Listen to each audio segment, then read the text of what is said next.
Happy Monday, everybody. My name is Brandon Rosa, and welcome to episode 217 of the Xbox in 10 podcast, your weekly source of Xbox gaming news covered in around 10 minutes. Every Monday, this podcast covers new game releases, the previous week's gaming news, and we all learn an Xbox-related fun fact together. This show is on YouTube and podcast services around the world, so please subscribe on your favorite and leave a review. Xboxin10.com, no numbers, is your quick source for links to all of our podcast destinations and social media profiles, which you can follow at Xboxin10. To start, let's talk game releases. The big game out last week was Antstream Arcade, and the games coming out this week include Dead by Daylight, Nicolas Cage, Mr. Run and Jump, F1 Manager 2023, The Expanse, a Telltale Series Episode 1, Koa and the Five Pirates of Mara, The Expanse, a Telltale Series, Double Dragon Gaiden, Rise of the Dragons, and Demonic Supremacy. Some new games are available now and or coming soon to Xbox Game Pass. They include the following. You can now play Tectonica through Game Preview on Cloud Console and PC, Toem Cloud Console and PC, The Cave Cloud and Console, Maquette Console and PC, Figment 2 Creed Valley on Cloud Console and PC, The Wandering Village on Cloud Console and PC. Then available July 25th, you can play Serious Sam Siberian Mayhem on Cloud, PC, and Xbox Series X and S. July 31st, Venba on Console and PC, and then August 1st, Celeste Cloud Console and PC. Now on to last week's biggest news stories, and we have 5 to cover this week. Number 1, introducing Xbox Game Pass Core coming this September. Jarrett West, CVP of Gaming and Marketing for Xbox, writes on The Wire. Today we are continuing our commitment to give players more choice and value by introducing Xbox Game Pass Core, launching on September 14th. Game Pass Core is the evolution of Xbox Live Gold. Xbox Game Pass Core will give players access to our advanced multiplayer network, a select collection of over 25 games to play with friends around the world, and exclusive member deals, all for $9.99 USD per month, or $59.99 USD per year. For over 20 years, Xbox players have been connecting via Xbox Live to compete, cooperate, and experience the world's biggest online multiplayer games. In 2017, we introduced Xbox Game Pass, which provided a curated library of games.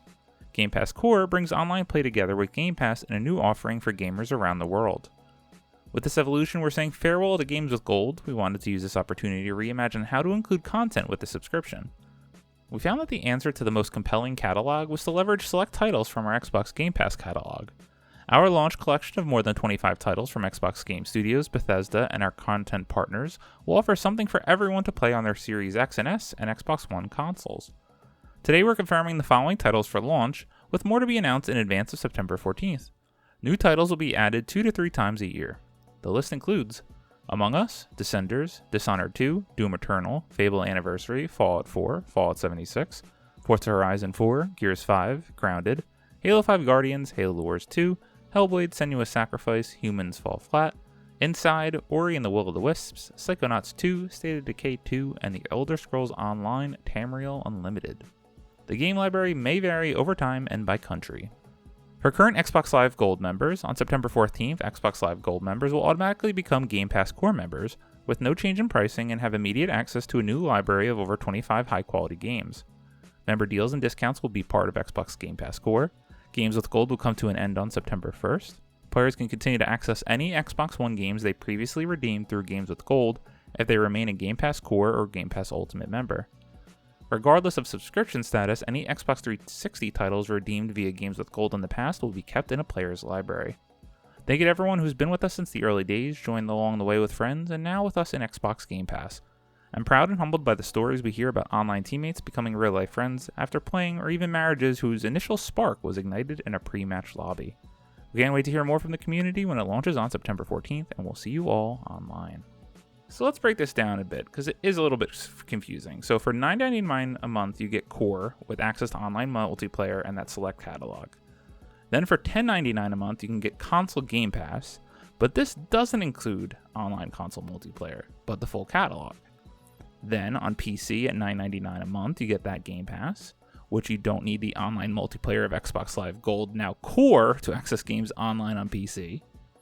Then you just have Ultimate at $16.99 a month, which includes everything plus cloud, plus EA Play membership, and the like. So it is a little messy that the base Game Pass subscription does not include Gold. Maybe that's a future evolution, but guess what they just did with this? When they convert all of our Xbox Live Gold memberships to Core, man, did we just super boost the numbers of Game Pass, and they're going to love to report that high number. Ultimately, I guess this is a good move in the right direction. Xbox Live Gold was a shell of its former self. Games with Gold clearly was not it over the last couple of years at this point. Not really having any games because they would save those for Game Pass. So glad to see one step of the consolidation of this. I think there's still opportunity for improvement in the future. Number 2, the FTC hits the brakes on Xbox's Activision Blizzard merger trial set for August. Kat Bailey at IGN writes, with its prospect of blocking Xbox's Activision Blizzard merger dimming, the Federal Trade Commission is hitting the brakes on its trial scheduled for August. In a filing submitted on July 18th, Xbox submitted a motion to withdraw the proceeding, to which the FTC today responded with no objection. While this would seem to spell the end for the FTC's administrative challenge of the $69 billion merger, it remains possible the FTC will either refile or reach a settlement with Microsoft.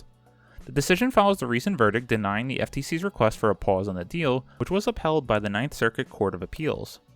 Experts increasingly feel that the FTC has little chance of winning its case against Xbox and Activision Blizzard, and members of Congress have called on the agency to back off of its challenge of the merger.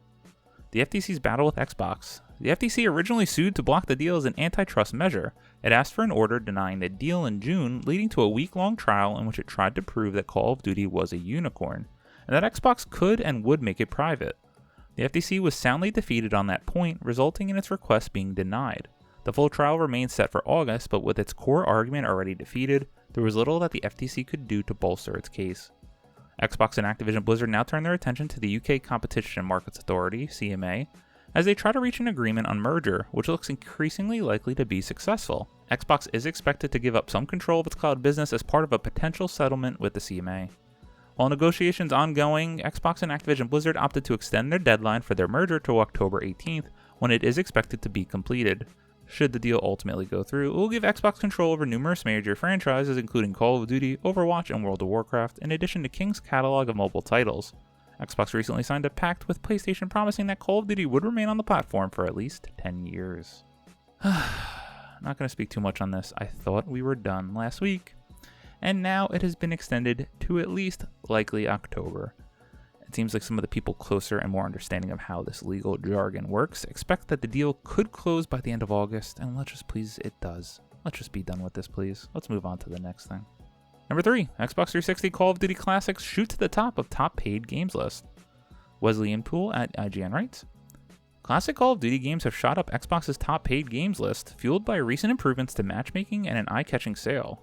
2009's Call of Duty Modern Warfare is currently the top paid game on Xbox, followed by 2012's Black Ops 2, 2010's Black Ops, and 2011's Modern Warfare 3. Treyarch's World at War and Black Ops 3 are also in the top 10.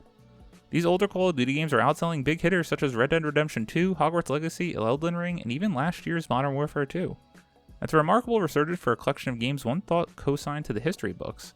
But recent developments have rekindled interest in this golden age of Call of Duty, fueled by apparent matchmaking improvements made by Microsoft itself. Reports indicate thousands of people were online over the weekend playing these old Call of Duty games after a word of surprise server fixes spread among the community like wildfire.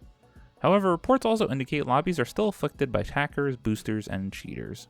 Interestingly, alongside the supposed Microsoft effort to sort out old-school Call of Duty games, a sweeping sale targeting many of the games. Microsoft and Activision have yet to comment on what's happening, IGN has asked, and the radio silence is fueling speculation that both companies are preparing to drop Call of Duty back catalog on Game Pass. This is freaking awesome. I hope they do more support like this, talk about it, and recognize that there is still value in these old games. Don't get me started on Modern Warfare 2. That is a seminal game in my upbringing. My friends in high school, every night, game battles, clan matches. I mean, come on. Let me prestige and master all the guns all over again. I love that back in the day. Number 4, Xbox gets over 1,300 retro games with biggest content drop in history available now. Heidi Nicholas at True Achievements writes, the Endstream Arcade catalog of retro games from the 80s, 90s, and 2000s will be available for Xbox Series X and S and Xbox One on July 21st, which is now available. Endstream Arcade is a cloud gaming streaming service with the world's largest official retro gaming catalog of games, and brings over 1,300 retro games, including PS1 and Nintendo games to Xbox, such as Pac-Man and Metal Slug. Quote, the platform supports instant cloud game saves, online high scores, and resume play features across multiple devices, end quote. You can pre-order Endstream Arcade today from the Microsoft Store. A year subscription costs $29.99, while a Lifetime Pass edition is up for $79.99. Endstream Arcade gives you unrestricted access to some of the best games ever made, and new games are added every month. Feel the nostalgia by playing games from your childhood and discover new gems you never knew existed. I wanted to shout this out because this is awesome. So, I have, in ways unbeknown, been able to access some of these games on my Logitech G Cloud, which is awesome. But having this native on the console, old games from Nintendo platforms, from PS1, all available on your Xbox in modern day, it is awesome to see, and I hope there's more things like this out there. And number 5, Mortal Kombat 1's full DLC roster has been revealed.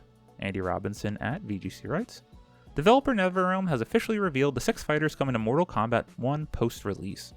The DLC fighters will be Quan Chi, Omni-Man, Ermac, Takeda, Peacemaker, and Homelander, the Warner Bros. Studios announced in a new trailer on Friday. In addition to the DLC news, a new Mortal Kombat 1 story trailer was also released, confirming more returning characters and cameo fighters. Developed by NetherRealm Studios and published by Warner Bros. Games, Mortal Kombat 1 will be released on September 19, 2023 for PS5, Series X and S, Switch, PC via Steam, and Epic Games Store. I had to highlight this as this is going to be one of the biggest games of the year, and I obviously have to give a shout out to Omni-Man, Peacemaker, and Homelander, some of my favorite shows of the last couple years. As always, we end our show with a fun fact about Xbox, and given Xbox Game Pass Core, what's a little history on Games with Gold? Credit to Wikipedia. Games with Gold was a program in which digital downloads of games were offered at no charge of Xbox Live subscribers. Games with Gold initially launched with a 360 in July of 2013, while Xbox One games were added in June 2014. After October 2022, Games with Gold no longer offered 360 games, with Microsoft stating that they have reached the limit of our ability to bring Xbox 360 games to the catalog. Games downloaded through the program on Xbox 360 were free to own with no further restrictions. Xbox One Games with Gold titles required an Xbox Active Live Gold subscription in order to use, and became locked and unplayable if the subscription lapsed. As of November 2015, all Games with Gold titles for Xbox 360 were backwards compatible on Xbox One. The service was discontinued in September 2023 as part of the Xbox Network rebranding, and with a focus on a base-level Game Pass tier. This was such an awesome service when it first launched because they had big games. As Game Pass was ramping up over the last 5 years, Games with Gold really did take a dip. However, I have a massive catalog of games, some of which I guess I will never ever play, but it's still part of my Xbox Live membership for the years and years to come, which is pretty cool. Thank you all for listening to the Xbox in 10 podcast, your weekly source of Xbox gaming news covered in around 10 minutes. If you like the show, please subscribe on your favorite podcast service. Please do me a favor, share with your friends, and then leave a positive review if you like the show. It's really going to help it grow. This past week, I haven't had too much time to game, so whatever I did play was on my Logitech G Cloud via remote play, and that is more Vampire Survivors, which is just a game that keeps on giving. Go check it out if you haven't. So simple, so elegant, so easily replayable. My name is Brandon Rosa. You can follow me on Xbox at Brozone83. Hope you all have a great week. Stay safe and keep on gaming.